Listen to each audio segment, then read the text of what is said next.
High, কেমন আছো তোমরা সবাই? আজকে আমরা যাচ্ছি দক্ষিণেশ্বর মন্দির। ওখানে গঙ্গা স্নান করব আর পুজো দেব। চলো সবটাই তোমাদের সাথে শেয়ার করব। আমরা ঘুম থেকে উঠেছিলাম ভোর 5টায়। তারপর একটা ওলা করে বেরিয়ে পড়লাম। আর জানো, এইদিকে মনেই হচ্ছে না যে এখন শীতকাল। ভেবেছিলাম সকালে ঘুম থেকে উঠে হয়তো খুব ঠান্ডা লাগবে, কিন্তু ঘুম থেকে উঠে দেখি একদমই ঠান্ডা নেই। দেখো, আমরা কিন্তু চলে এসেছি। আর জানো, আমি এই প্রথমবার দক্ষিণেশ্বর এলাম। এর আগে যতবার কলকাতা এসেছিলাম বেশি দিন থাকা হয়নি, তাই এবারে ঠিক করেছিলাম এবারে যখন কলকাতা যাব হাতে কয়েকটা দিন একটু বেশি করে নিয়ে যাব। বাড়ি থেকে বেরোনোর সময় তো একদমই ঠান্ডা লাগছিল না, কিন্তু গঙ্গার ধারে এসে ঠান্ডাটা বেশ ভালোই লাগছে। দেখো জায়গাটা কি সুন্দর, একদম সাজানো গোছানো। প্রথমে আমরা গঙ্গা স্নান করব, তারপর পুজো দেব।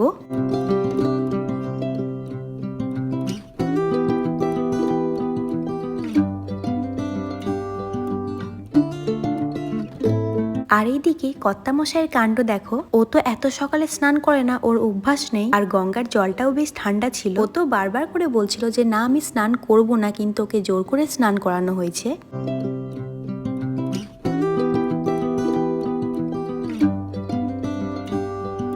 চলো, স্নান করা তো হয়ে গেছে, এবার ভালোভাবে মায়ের কাছে পুজোটা দিয়ে আসি। মন্দিরের ভেতরে তো ফোন অ্যালাউ নেই, তাই তোমাদেরকে মন্দিরের ভেতরটা আমি দেখাতে পারলাম না। ভক্তি ভরে মায়ের কাছে খুব সুন্দরভাবে পুজো দিয়েছি। তারপর বাইরে কিছু খাওয়া দাওয়া করে নিলাম। এবার আমরা দক্ষিণেশ্বর থেকে বেলুড় মঠ যাব। আমরা যখন পুজো দিতে এসেছিলাম তখন কিন্তু একদম ফাঁকা ছিল, এখন কতটা ভিড় হয়ে গেছে দেখো। এখন আমরা লঞ্চে করে এবার বেলুড় মঠ যাব। লঞ্চে এত ভিড়, বসা তো দূরের কথা, পা রাখার জায়গা পর্যন্ত ছিল না।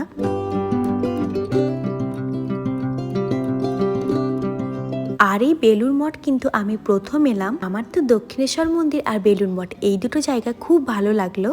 মন্দিরের চারপাশ বেশ ফুলের গাছ দিয়ে খুব সুন্দরভাবে সাজানো, নানা রকমের ফুলের গাছ। চলো তোমাদেরকে একটু ঘুরে দেখাই।